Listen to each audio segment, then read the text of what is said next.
It's the inaugural record release from Discograffiti. Metal Machine Muzak is a slanted tribute to Lou Reed's divisive 1975 double LP Metal Machine Music. Lester Bangs called it the greatest album ever made, but no matter how it hits you, it's always been the ultimate music freak secret handshake. My ambient reimagining features 4 16-minute 1-second tracks, just like the original, and each one was created by a top-shelf indie rock visionary. Lou Barlow from Dinosaur Jr. and Sebadoh, Corey Hansen from Wand, W. Cullen Hart from the Olivia Tremor Control, and Mark Robinson from Unrest. That's right, not a slouch in the bunch, unlike 99% of the compilations you've ever begrudgingly purchased for the one and only band on it you just had to hear. Metal Machine Muzak will not be available on streaming. The digital version is finally available for purchase, and the vinyl will be shipped this summer. Pre-orders for the LPs are available now, but they're going fast. They're being produced in a very limited edition run of 300 numbered 180-gram metallic silver double LP gatefold copies, only 100 of which can be ordered online. These copies will be numbered from 1 to 100, and they're first come, first served. To order either the digital or the vinyl, just head over to patreon.com/discograffiti/shop. Again, that's patreon.com/discograffiti/shop. Don't miss out on Metal Machine Muzak, the ambient experience designed to make Brian Eno run screaming. I want to be perfectly clear. I didn't leave the Righteous Brothers. I left Bobby Hatfield.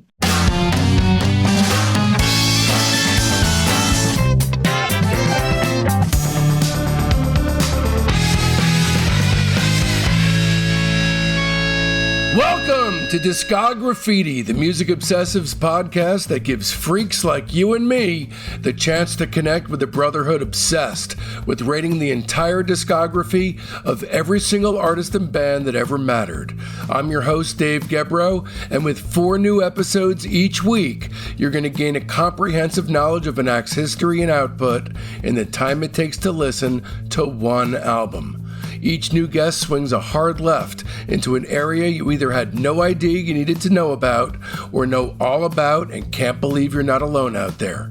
This episode is sponsored by Cream Magazine. That's right, Cream is back. The magazine's bigger and better than ever now, overstuffed with exactly the kind of expert rock and roll journalism and skewed humor all you longtime listeners have come to depend on. It's a quarterly now and available by subscription only. Part of how I get paid is based on how many subscriptions this episode racks up. And that's where you come in, loyal listener.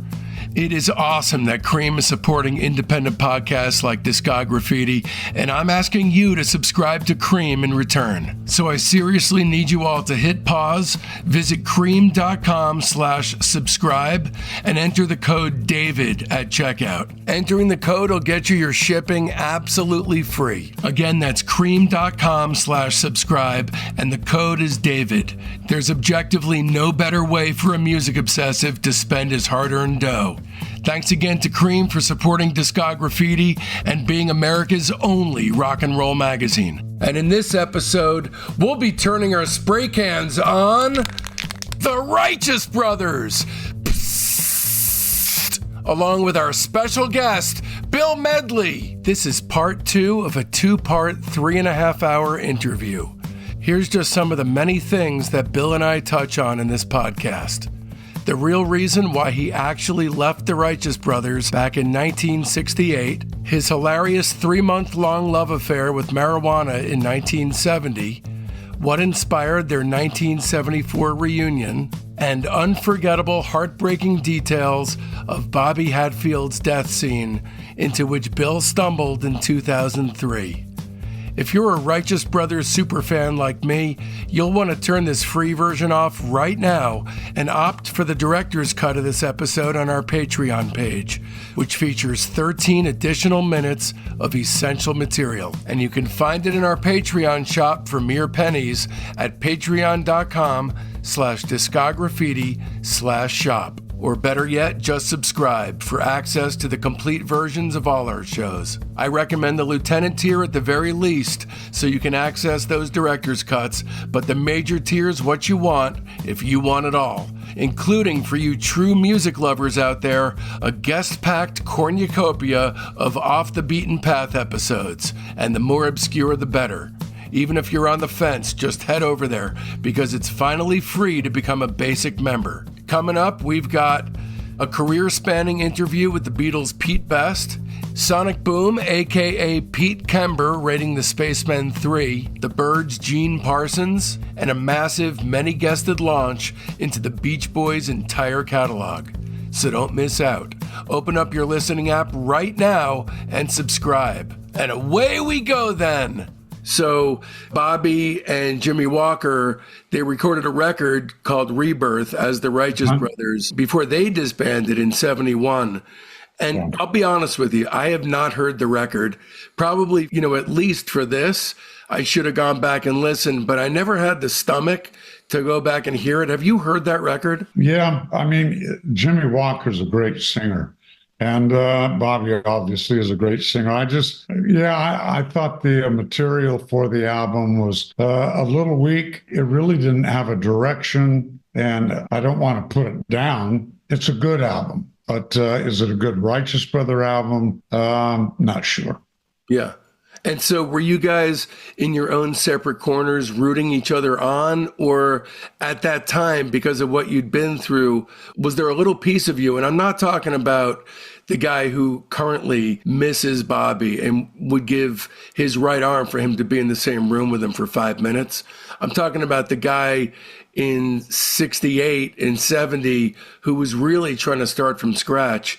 Were you kind of hoping that he would slip up without you just so that you could know that your presence in his life and career really meant something? Well, yeah, between you and me and everybody else that's listening, there was some friction, not between Bobby and I. It's real interesting when you have a band or a duet, or as time goes by, he ended up with his little group of people. I ended up with my little group of people, and just stuff starts to happen, that, Bill, you're better than him, Bobby, you're better than him, and all that stuff. And there was a certain person that was trying to tell the world that Bobby Hatfield was the leader of the group and this and that, and Bill was a babbling idiot and stuff like that. And, I knew, and everybody in the inner circle of the Righteous Brothers knew how this whole thing worked. So finally, at some point, I think my son was about a year old. I said, well, if I'm a babbling idiot, watch this. But it really had nothing to do with Bobby, because it wasn't Bobby saying that. Bill, who was it? Because honestly, I don't know who it was. I won't tell you. Okay. I can't tell you. So when Bobby and I, when I left Bobby, and I want to be perfectly clear, I didn't leave the Righteous Brothers. I left Bobby Hatfield. I am a Righteous Brother. I will always be a Righteous Brother. So will Bobby, and probably so will Jimmy Walker. Jimmy's passed, but so was I pulling for him? No. I wasn't pulling against him, that's for sure. I just didn't think it was a great idea. Bobby was one of the great doo-wop singers in reality. If you took Unchained Melody and kept his voice and everything and kind of made a doo-wop track behind him, it would be a doo-wop record. It sounds like a big, beautiful ballad, the way it was produced. But when we discussed him taking on a new partner, I suggested to him, I said, well, if you're going to do it, and I know this sounds kind of weird, but I said, I think you ought to take two guys. I think you ought to take somebody that can sing above you and somebody that can sing below you. And the guy that sings below you, maybe you can find a guy that sounds like me, or a little like me anyway. And that way Bobby Hatfield could be the lead singer of a trio. Right. still call it the Righteous Brothers. I know that sounds weird, but I think he would have had maybe a better run at it if he had a guy that sounded more like me and maybe visually taller than Bobby and all that, you know. What really is the main reason why you left? Pretty much like I told you, I didn't want my son raised in a atmosphere where other people were calling him stupid or this and that. Because, Bobby went to college. I dropped out of school. And there's probably good reason to say that, Bobby was the smart one and Bill was the babbling idiot. Not at all. I mean, look what you accomplished, even in just a couple of years. I mean, frankly, even if you had retired fully in 1968 and that was the last thing you did, I'd still be seeking you out and I'd still be tripping over my tongue in the intro. The whole same thing, nothing would change. And that's just on my end. The whole universe would be treating you the same way. Your accomplishments would feel similarly. It's just that you kept succeeding. I don't think there's any reason to believe anything along those lines. I don't know who it was necessarily, nor will I chase your tail and trying to find out who it is. Was it Bobby, though? Was Bobby taking part? Okay. So in other words, his handlers were, yeah, got it. Okay. Like I said earlier, you collect your people and they tell you, boy, you're great, you're this, you're that. And without you, Medley would be nothing. And my people telling me, Bill, you're great. Bobby, and it's all BS between you and me. I mean, Yeah. No, I wasn't better than Bobby. Bobby wasn't better than me. I wasn't smarter. He wasn't. We were just two guys that loved the same kind of music and really, really, really loved singing together. The amazing thing about ambition that I think a lot of people don't understand who don't have ambition. You kind of don't know me from a bucket of paint, but I am cursed/blessed with ambition as well. And a lot of what ambition can be reduced to is a fear of not measuring up to either your own conception of who you are or should be, or a family perception of who that should be. It's not necessarily that you're born with greatness. It's that you're born desperate to not see yourself as a failure. I don't know if I'm speaking for you here, but I certainly am for me. It takes, and I don't know if I can say that, but it takes some balls to throw yourself out there, especially when you've been, in such a big group like the Righteous Brothers and you go out on your own. Yeah, I could have retired and just said, well, I'll just rest on my laurels. But I'm an artist. I want to sing. I want to write. I just love being in the studio. So yeah, you're right. It takes. I don't know what it takes to have ambition, but you have to believe in yourself. That's for sure. If you don't believe in yourself, well, probably nobody else is going to believe in you. And I believed that I certainly had a lot more music inside of me when I left Bobby. Were there particular itches that weren't being scratched when you were in the Righteous Brothers? Were there certain genres of music?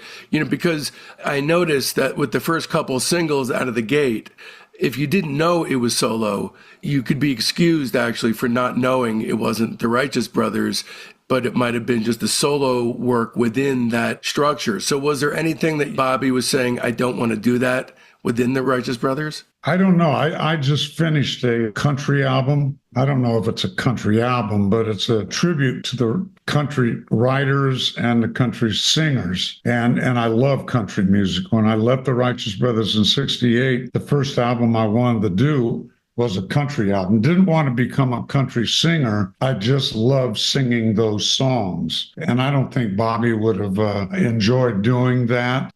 And the record company found out that I was in the middle of recording a country album back there in '68, and they stopped me and said, no, so then I recorded I Can't Make It Alone, Yeah, between you and me, I think the Brown-Eyed Woman is probably one of the closest songs to being the best Bill Medley that I could be. I just loved that song. I loved the way Barry wrote it. He didn't write it as a B or C loving feeling. because I was pretty tired of doing all that. Yeah.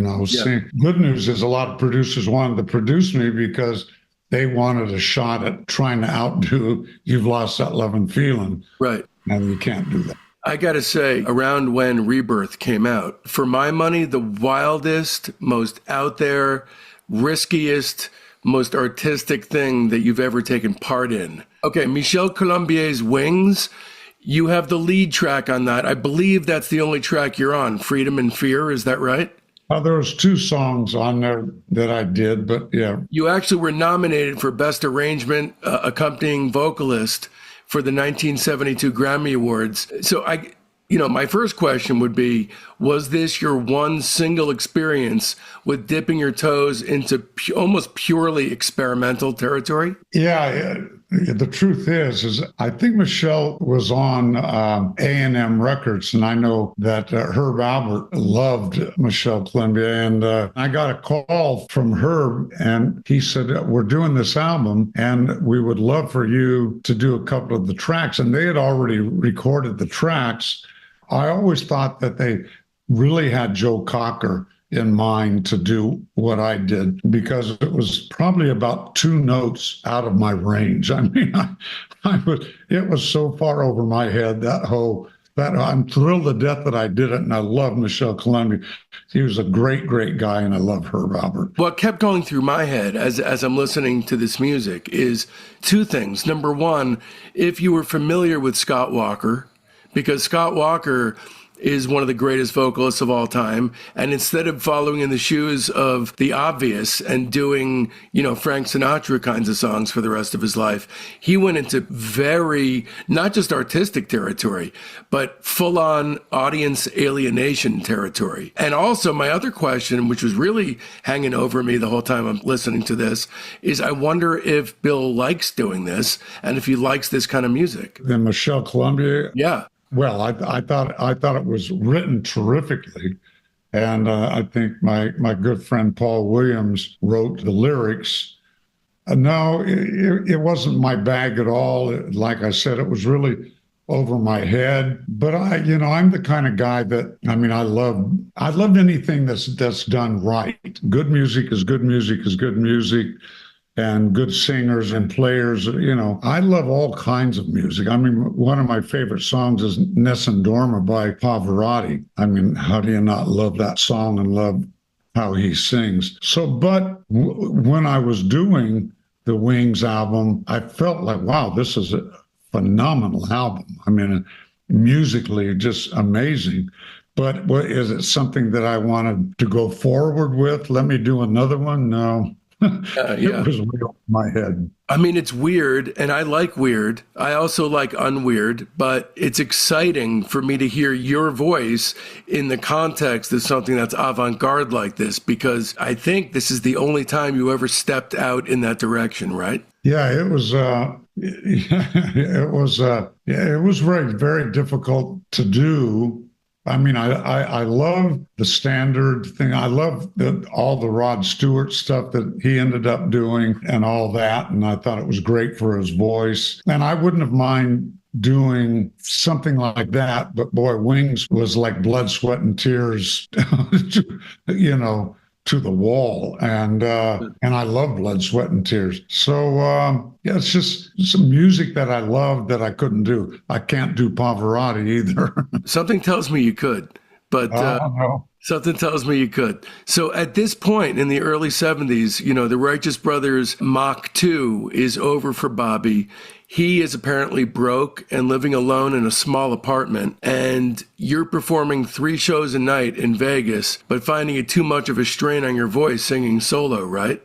And was it under doctor's advice that you sought out Bobby again to reform the Righteous Brothers? Ever wondered what your favorite bands talk about after the gig on the long van ride between Reno and Salt Lake City? Do you miss having in-depth conversations about music with your closest friends, picking apart why some songs are good and why some miss the mark completely? Do you read every inch of the available liner notes and still shake a fist at the clouds yelling for more? Damn it, more? If any of this sounds familiar, 1001 Album Complaints is the podcast for you. Every week, musicians and close friends give irreverent but informed takes on a new classic album pulled randomly from the book 1001 Albums You Must Hear Before You Die. The hosts do extensive research telling the stories behind your favorite records and helping you better understand how songs, both great and terrible, were conceived and built from the ground up. In short, it's a deep dive with lots of laughs. So if you want to sound informed and funny when talking about music, I recommend you follow or subscribe to 1001 Album Complaints right now. Full disclosure, I've been on 1001 Album Complaints twice now, and both times I had a hell of a good time. Don't be fooled by the fun, offhanded interplay and the undeniable chemistry. It takes a lot of work to make this show appear as laid back and easy as it feels. An abundant amount of research goes behind every episode, and whether or not I agree with them, I have to respect the fact that the guys have always got an opinion, and they'll go down fighting trying to prove they're right. Seriously, check it out. I respect the hell out of these guys.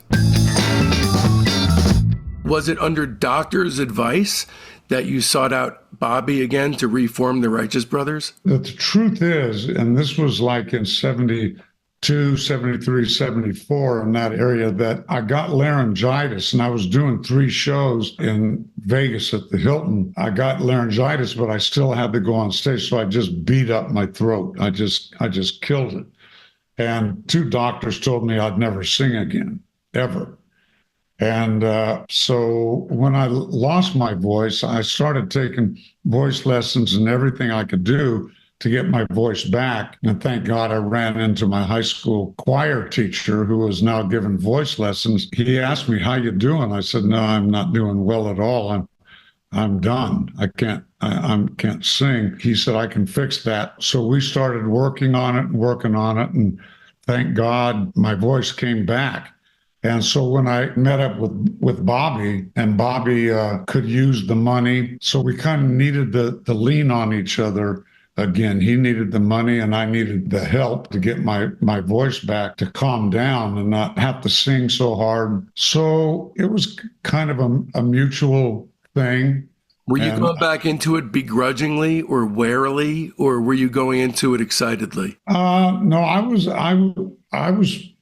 It was a little bit of both. I mean, because I didn't know what was going to happen with my voice. I knew we could make money, so I knew that was going to work out. But I didn't know if my voice would start to come back, and it did. It really worked out great for both of us. You know, it was the same kind of thing where, you know, as soon as you came back together, the world started flocking to you, just like the first time around, because within weeks of reforming, you recorded Alan O'Day's Rock and Roll Heaven, which has the brilliant capacity to be updated with new people who've tragically passed. So there will always be, you know, the option of infusing new life into this song. But when it became a hit, it peaked at number 3. This is actually, as the Righteous Brothers, not as Bill Medley, but as the Righteous Brothers, this is your last big hit. So this is May 1974, Rock and Roll Heaven. It was actually first recorded by the band Climax the year previous. The co-writer was the keyboard player for Climax, but it didn't chart for Climax.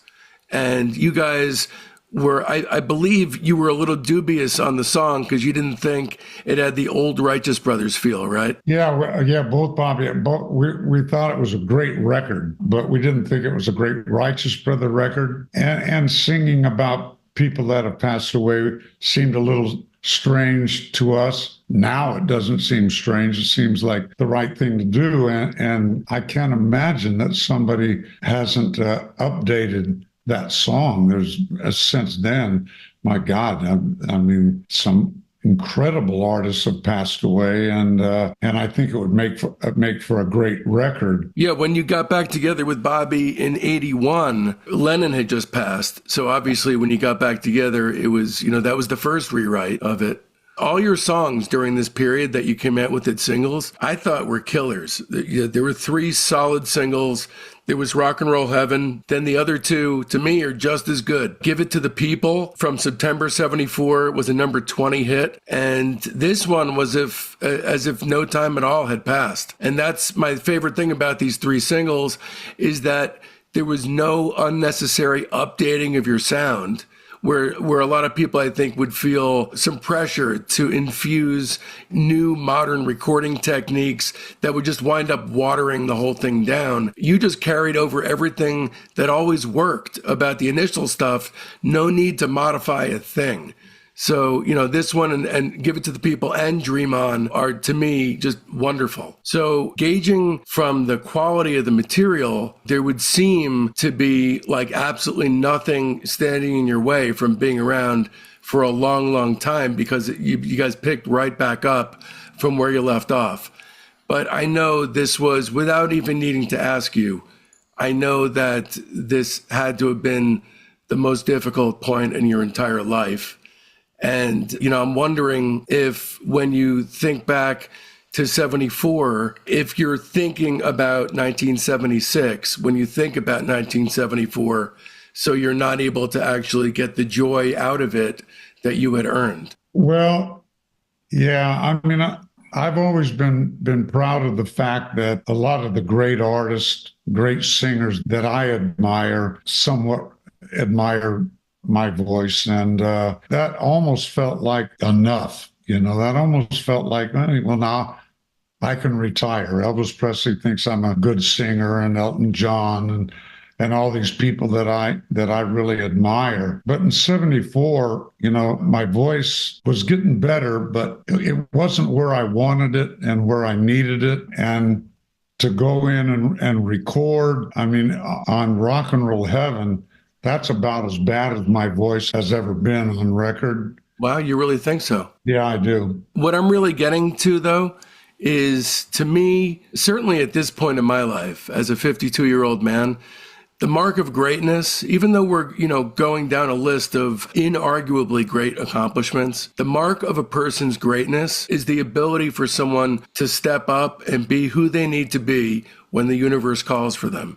And your child needed you in 1976, and you stopped what you were doing, even though you were legitimately experiencing success in a way that you hadn't in a few years. And you could have done what so many would have done, which is, to do your best to balance everything. But instead, you were there for your child. And I can only imagine, I'm guessing without needing to ask, that was the most difficult time in your entire life. Well, it was very difficult. To walk away from what what you've been dreaming to do and love to do. But family always comes first. And my first wife, Karen, the mother of my child, Darren, had died in, was it 76 or yeah? In January 1976. Yeah. And it was an ugly, ugly situation. It was a rape murder thing. And Darren was 10 years old. And I was dating Connie Stevens at the time, and Connie just loved Darren. And she said, Bill, I'll do this for you. I'll raise Darren. And I said, no. And a lot of other people too said that. And I said, no, this is my job, because when Bobby and I were really big, and sometimes, when we would have an anniversary or a birthday or this and that, but we had to be on Ed Sullivan that night, I'd have to tell my wife, Karen, that I need to go do, I can't be here on our anniversary. We'll celebrate it the minute I get back. But I told her, I said, listen, the minute it's more important to be with the family than to be with my career, I definitely will do that. I will be there for you or Darren. Or so when it came around, it was a no-brainer for me to. I don't know that I retired, but I certainly needed to take time off to put his life together I wasn't married. If I was married and had somebody in the home helping me with Darren, I probably wouldn't have stopped, but there wasn't. I was on my own. He was on his own. And the truth is, it was one of the best things that I ever did. It was so great to be not Bill Medley, the Righteous Brothers, but to be Darren's dad. For the first time in your life, this is for the first time really ever, right? Yeah, it was. Yeah, it was the first time, and I was very comfortable with that. To be clear, this was your ex-wife. And, Yeah. And which, I'm reading I'm taking everything about your life in, and, certainly from a distance, appreciating you more and more as I'm taking this all in. But when I read about this, especially that she was an ex-wife and that you stopped on a dime, that was it for 5 years. I really, just as a person, just felt so much love for you as a human being. Like I said, many people who I'm going to cross paths with in my life, who I'm going to be talking with on this show or anywhere else, would not have the substance of humanity to be able to not even think that through. I'm sure this was just a knee jerk, like, this is what I'm going to do. Yeah, it didn't take a lot of talking or encouraging. It was just a no-brainer. I mean, and I loved Karen even after our divorce. We knew that the most important thing we could do is raise our son. And so he didn't see any of the downside of marriage or what Karen and I went through. We were just very young. So it was a no-brainer. And for me to be able to do this for Darren and Karen, just, I don't know, as much as I love performing and being one of the Righteous Brothers, and I was one of the Righteous Brothers at the time, that's why I left Bobby again, was to go do this. And it certainly was the right thing to do. And Darren, he has grown up to be an incredible guy, very successful. I'm very, very proud of him. And he even became the lead singer for Paul Revere and the Raiders for a while. That's great. This whole experience made you a righteous human.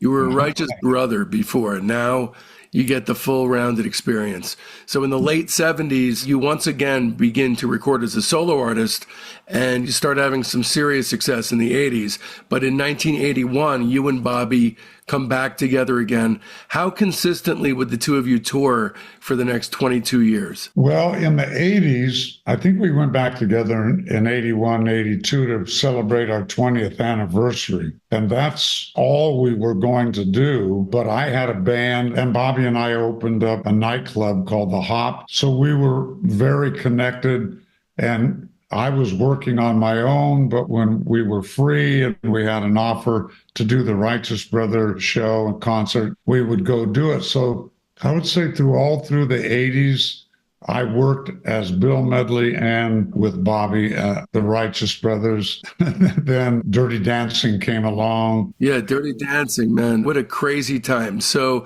you actually received the Grammy for Best Pop Performance by a duo or group with vocals, for a duet not with Bobby Hatfield, strangely enough, by Jennifer Warnes on I've Had the Time of My Life, which, how unbelievably refreshing to hear you on Top 40 radio all the time. For once, I actually wanted to listen to Top 40 radio in the 1980s, I mean, I was called to do the song for Dirty Dancing. And when they called me, they wanted me to go from California to New York. And my wife, Paula, who passed away a little over 4 years ago, and she was expecting our child, McKenna. And I told him, I said, I can't do it. I said, but well, what's the name of the movie? And they said, Dirty Dancing. I said, that sounds like a bad porno movie. And I said, but who's in it? And they said, Patrick Swayze and Jennifer Grey. And I said, well, who's that?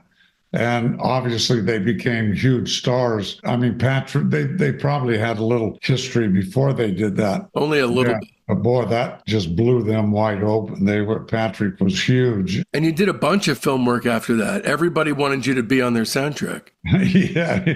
Well, yeah, oddly enough, his two biggest movies were probably Ghost and Dirty Dancing. And oddly enough, Bobby was on Ghost doing, it was a Righteous Brother record, but there's Bobby singing it. And I sang the song for Dirty Dancing.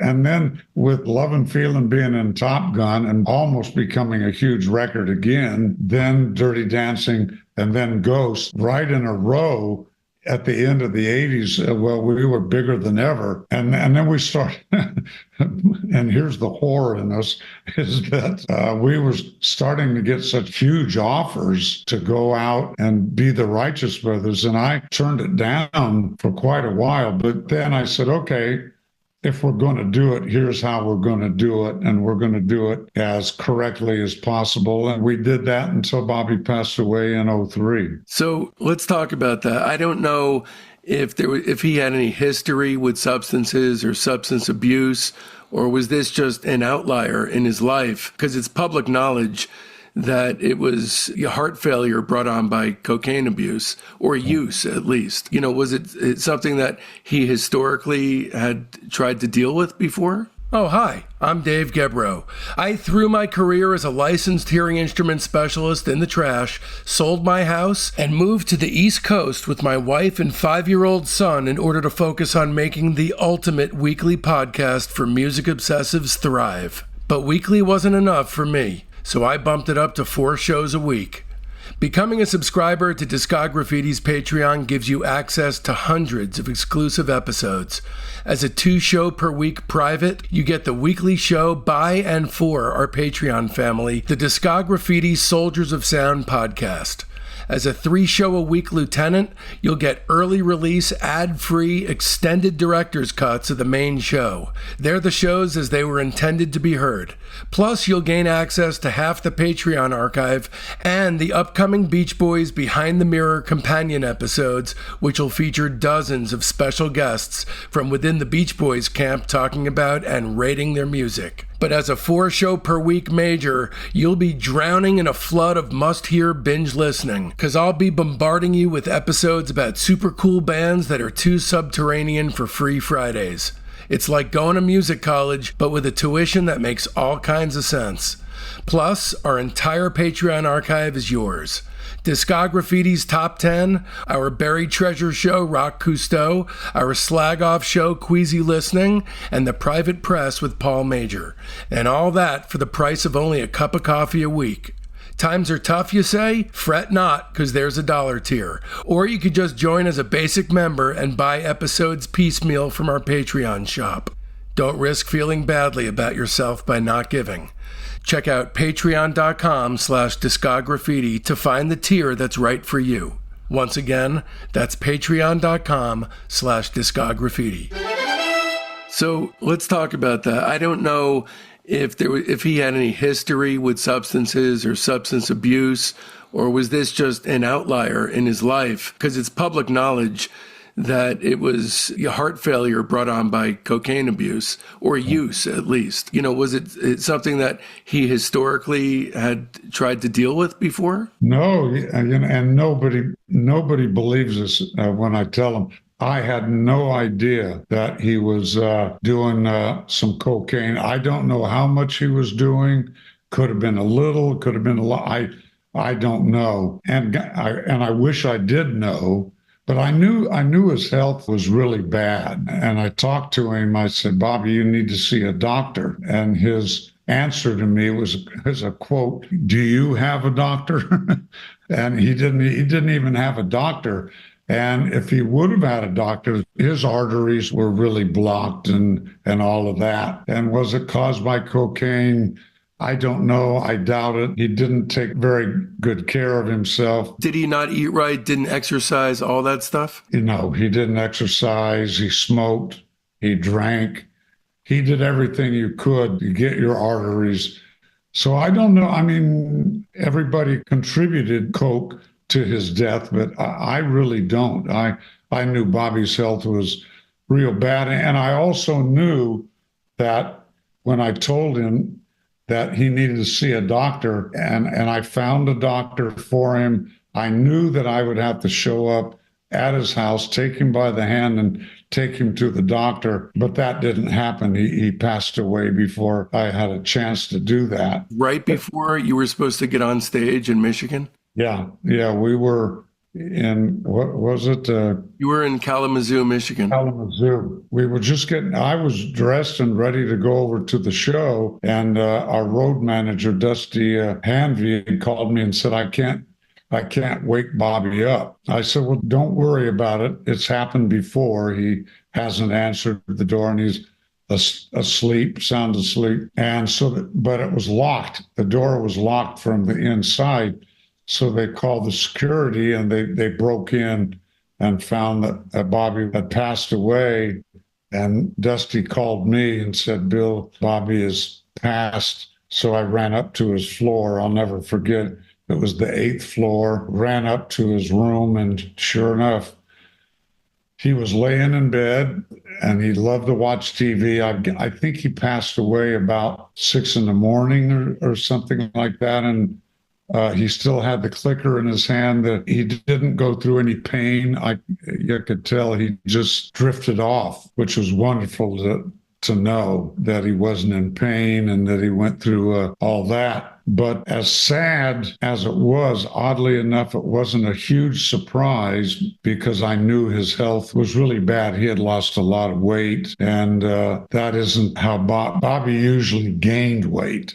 So I knew there was something really wrong. I didn't know that his arteries were that clogged up, and I didn't know that he was doing cocaine. That certainly wasn't doing him any good. Did you also, at any point in your life, gravitate towards the use of substances, either to keep up with a breakneck schedule in the 80s or, as a way to sort of push the pain of the vagaries of up and down success away and be able to handle that? Or was that never something that appealed to you? No, it never appealed to me. I was probably too scared to do drugs. I smoked marijuana for 3 months in 1970. And that's the best sleep I ever got. Wait, why for 3 months? You should write a book about those 3 months. What happened in that time period? It just wasn't a good feeling for me. It would just blah me out. I'd go, and go to sleep. But why for 3 whole months? Why not do it, realize you didn't like it, and move on? Well, I didn't say I was a genius. I don't know why. I didn't do it a lot. Wait, that explains Michel Colombier. Yeah, that does. I drank a lot of beer in the 60s. I drank a lot of beer and I was home and my daughter was about 2 years old. And I said something that made her cry. And I just said, that's it. I'm not drinking anymore. And I got pretty good willpower. I'm pretty strong that way. If I'm doing something that's bad for me, I can quit. I used to smoke when I was a kid, and I was told by my throat doctor, you're going to sing better if you quit smoking. So I just quit. Yeah. I know people that have been able to quit cocaine and heroin and not be able to quit smoking. And I just quit, and I just quit drinking beer. And I was so busy in the studio and on the road that because my experience in the 70s was such a downer when I was smoking marijuana, there was no way that I could get any of my work done on marijuana. And sure enough, I went into the studio with a couple of guys that were doing coke and smoking marijuana and doing all that stuff. And man, the music just suffered. We would come back the next day. They thought that, boy, we just killed it last night. Come back and it just sounded like crap. Yeah. So that was a great learning experience. Well, yeah. And I think a lot of other artists realize that, we're shooting ourselves in the foot by getting loaded in the studio and trying to record just doesn't work. You feel like you're doing great, but you're not. This episode is brought to you in part by Bespoke LA. Located in the Fairfax district of Los Angeles, Bespoke LA is the modern podcaster's dream come true. It's got 2 podcast pods available, one with audio only and the other with both audio and video. Just think, you can start your own podcast tomorrow without investing a single penny in equipment. What, you don't have experience editing? Don't even sweat it. For an additional fee, Bespoke LA can edit your podcast. Or not, it's entirely up to you. Rates start at $75 an hour with discounts if you book 4 sessions at once. Go to bespokela.com/podcast. That's BSPOKELA.com/podcast for more information or to book your time today. And be sure to tell them that Dave sent you for a one-time 25% discount. You have this album coming out on Valentine's Day 2025, which I personally think is one of the strongest pieces of work you've ever created.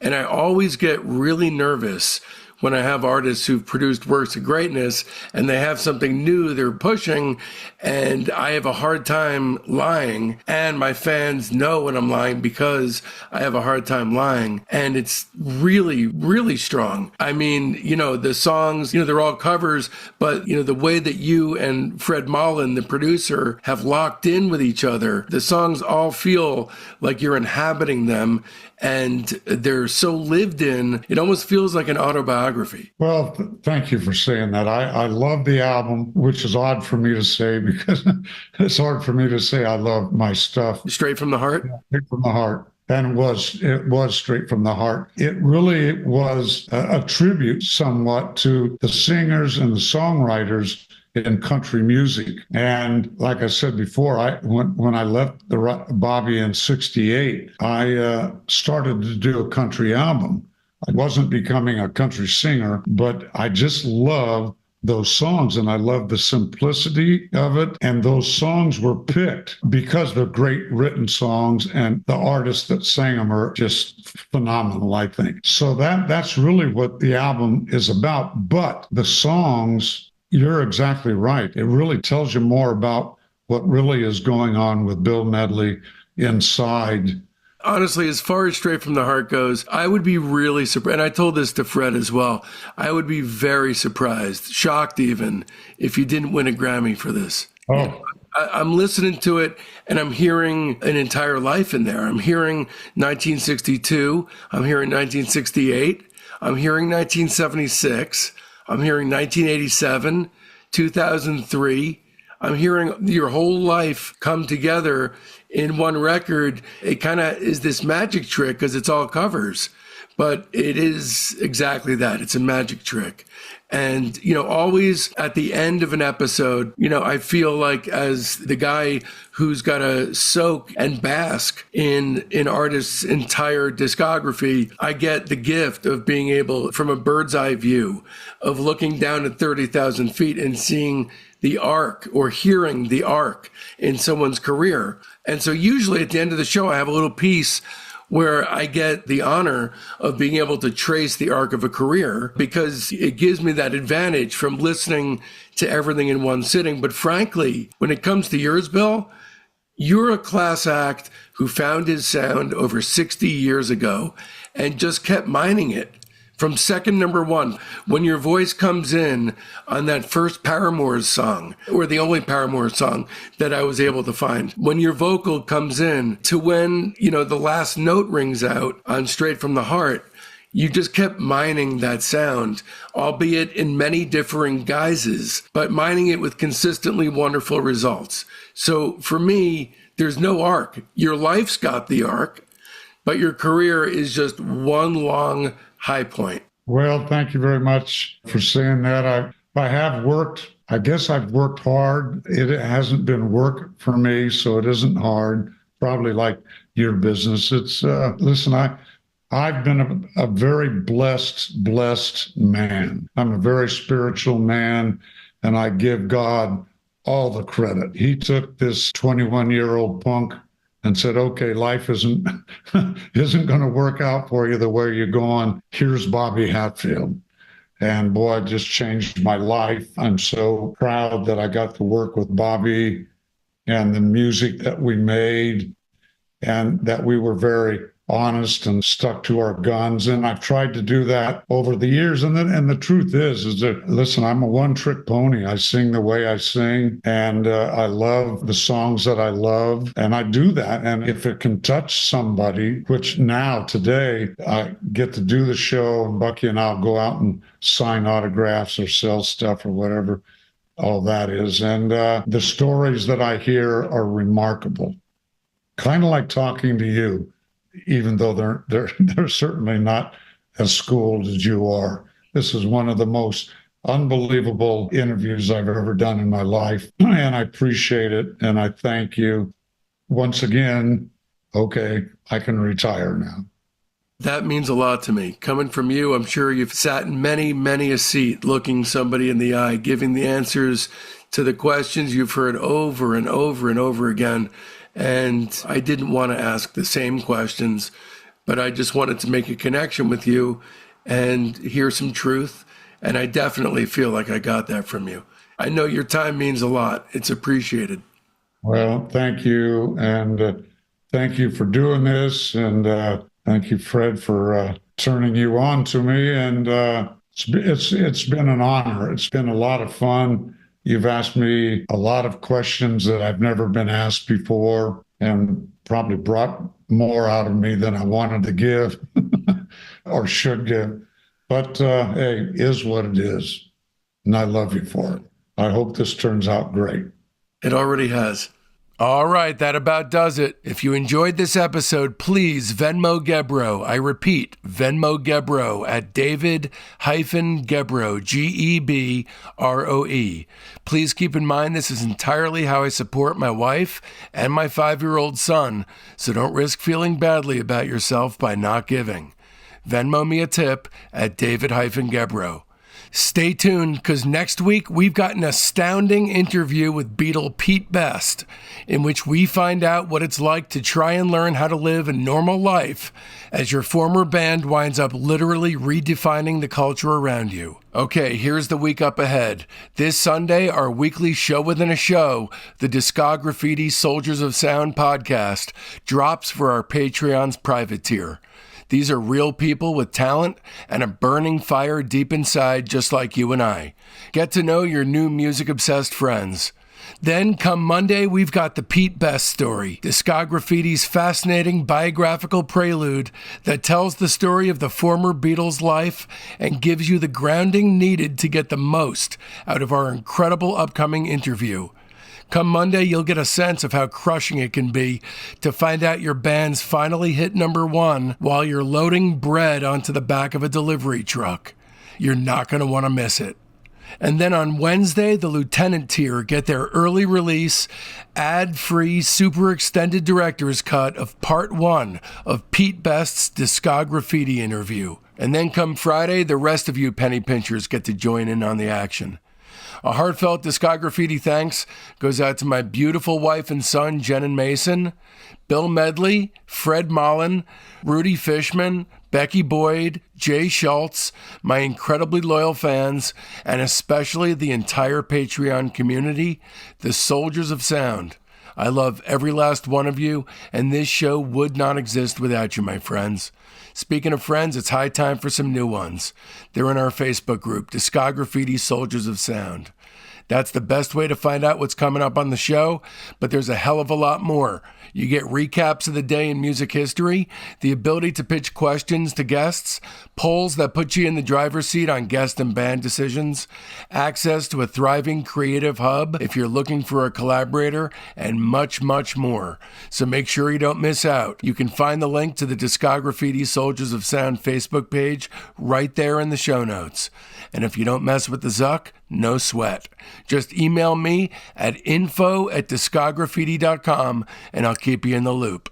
So now that it's done and you want more, another way to dive even deeper into the greatest music ever made from the 1960s is to leap headfirst into my 16-hour interview with Michelle Phillips, which is, don't worry, not one episode, but strewn across episodes 141 to 159.